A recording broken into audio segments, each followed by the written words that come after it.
Hello YouTube, this is Star Wars Paladin. 2.10 is up, and if you're stuck at work or whatever, blah blah blah, it's time to read some freaking stupid ass patch notes. So, the Forged Alliance's story culminates on the remote tropical world of Rakata Prime, which probably means it's just a flashpoint, which is what it looks like. Yep, they just keep... tactical flashpoints are good, don't get me wrong, but I wish that there was more content than just a flashpoint that takes 20 minutes to go through.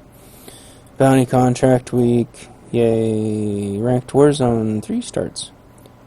Join Bruturu in the Ranked Warzone Arena queue as we begin our third season of Carnage. The leaderboard has been updated for Season 3, and the Season 2 results have been archived into the archive vault. Nightmare power has been removed.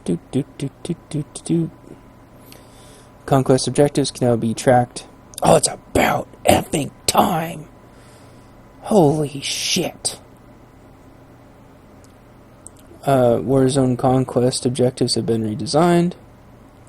Oh, I'm not shocked at all. Okay, let's look at this, because I'm sure today is gonna be Warzone Conquest Objective Day. The Proving Grounds now requires playing 10 matches. Its point value has been increased and is little. So, do you have to play 10 matches, or do you have to win 10 matches? Only having to play 10 would be cool. 3,000 is not a lot, but I guess it doesn't take a lot of time to do. I guess it depends on how long it takes to queue. Anyway, Unranked Warzones, the Killing Fields, now requires playing 10 matches. Its points been 3,000 repeatable. Unranked Frontlines now where it's 250 for any single unranked Warzone match and is repeatable. Warzone's Total Domination now where it's 500 points for any single Warzone match fixture and is repeatable. I wish they would do this every week so I could read it here instead of having to read it in the fucking Conquest tab of the game. If a guild that controls the planet disbands, you're an idiot. Guild Strongholds now properly receives double prestige, whatever. Who gives a shit about prestige? Codex entry terminators, whatever. Codex entries? Oh, it's cool. I remember that guy saying he was going to work on codex entries. Officer notes are unavailable. Holy cow, you can use your officer notes again. That's fucking amazing. Players can now click through the world map while in motion. Thank God! What a stupid idea that was. They did it on purpose, too. Oh, or unless they did it on accident and tried to pretend like it was on purpose. Oh my gosh, that was pissing everybody I know that pissed off. Idiots. It proves that they have no idea. Anyway, blah blah blah. Players who don't leave a guild are idiots. Players notified of flagship fails to whatever. Canceling whatever. You flagship rename, blah blah blah. Cartel market. Republic Boss Embassy size is not available, whatever. Weekly cap for... I swear they did that a couple weeks ago, but whatever. Corrected an issue. Hey, does that mean I can get my slash dodge back? It's cool. I bought slash dodge and then it just probably disappeared. Balance shit that nobody cares about except for people on the PvP server. And the tactical flashpoint, blah blah, major traffic, major ammo surface shields are now removed during their assault on Tython. Regardless of which order the other enemies are defeated. Major?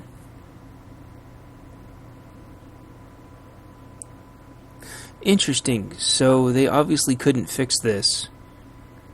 So they took off the shields altogether. Nah, I'm okay with that, honestly. The boss wasn't hard to begin with, and then they did the shield thing, which didn't make him impossible, just made him take about 15 minutes to kill him, which was pretty irritating. Anyway, so those are your wonderful whoop-de-doo-dah frickin' patch 2.10 notes.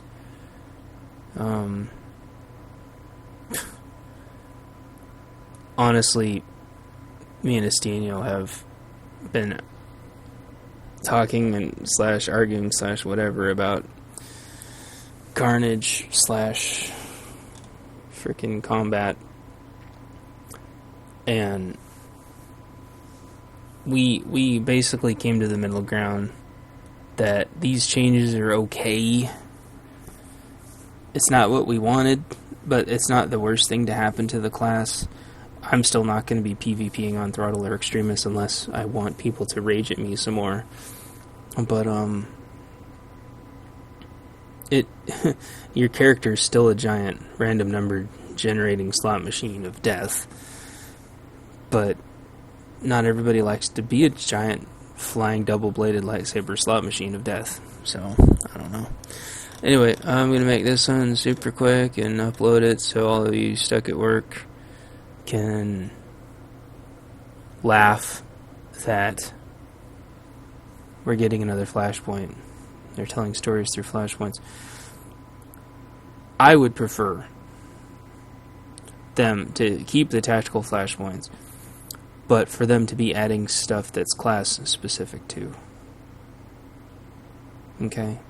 That's all I'm saying. There's bounty contract week. I don't understand why there's not smuggling week and trooper week and agent week. And then only let that class do it for like all around, and then let the other classes do it for just this 1 week as a job, not a class. And then the rest of us, where it is our quote-unquote class, let that job advance our story somehow, or something. I don't know. Let us advance our story somehow. I mean, I'm glad that they're doing this Forge Alliance's story, but I don't see how we're really forging an alliance. I guess I'll have to go play it and find out. But do I think it's going to culminate in the Empire and Republic joining forces and eliminating the faction barrier? That would be cool. But up until now, I haven't seen a single game that has the freaking gigantic set of Durasteel balls that it would take to eliminate factions. Yeah, these games are so hung up on themselves over factions that I think they believe that factions need to exist, when in reality, you can have factions, but they don't have to be at war with each other. I mean, you could have the Empire and Republic, and they could just coexist. They don't have to be enemies. That's ridiculous.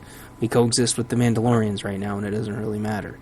In Clone Wars, the Republic and the Separatists could have easily coexisted. They just had an Emperor douchebag that was pulling all the strings. They could have got along just fine. A lot of them wanted the same thing. They just didn't want to be a part of the Senate because they saw the Senate as a joke. The only difference now is there's not some ultra-corrupt, ridiculous Senate beating everybody over the head. So I hope BioWare does the right thing, which I know they won't, and have this Forged Alliances segue into making the Empire and Republic not at war anymore. Having the Treaty of Coruscant end up be like, fine, we're going to throw our world killers into the sun and whatever the nearest sun is, or a black hole or something, and we're not going to be friends, but let's stop fighting. And yeah, we can still do war zones, and we can still fight each other if we want to, and make a couple new factions, and stop this stupid battle. You know, if the Empire wants to still have its Dark Council, it can still have its Dark Council. Who cares? Jedi can still have their Dark Council, and just let everybody do whatever they want. Why has everything got to be micromanaged in this damn game? It's ridiculous. It's freaking Star Wars.